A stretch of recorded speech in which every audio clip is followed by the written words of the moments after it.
The story of Jonathan. யோனத்தான் இஸ்ரவேலின் முதல் ராஜாவான சவுலின் மூத்த மகன். அவர் மிகுந்த தைரியசாலி. ஒருமுறை தன் ஆயுதாரியை மட்டும் கூட்டிக் கொண்டு பெலிஸ்தியர்களின் முகாமுக்குள் புகுந்து அவர்களை தோற்கடித்தார்.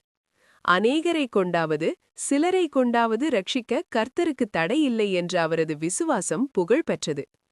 யோனத்தானின் கதையில் மிக முக்கியமானது தாவீதுடனான அவரது நட்பு. சவுல் ராஜாவால் கோலியாத் கொல்லப்பட்ட பிறகு தாவீதின் மீது யோனத்தான் மிகுந்த அன்பு கொண்டார்.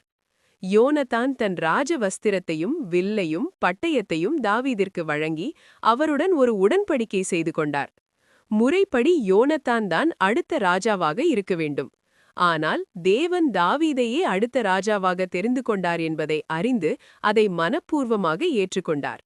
சவுல் ராஜா பொறாமையினால் தாவீதை கொல்ல முயன்றபோது யோனத்தான் தன் உயிருக்கு ஆபத்து வரும் என்று தெரிந்தும் தாவீதிற்கு உதவி செய்தார்.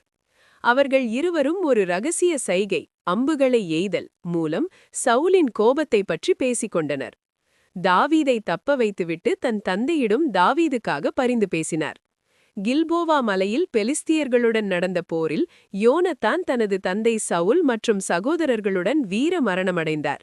இச்செய்தியை கேட்ட தாவீது மிகுந்த துயரமடைந்து, என் சகோதரனாகிய யோனத்தானே, உனக்காக நான் மிகவும் மனவேதனைப்படுகிறேன்.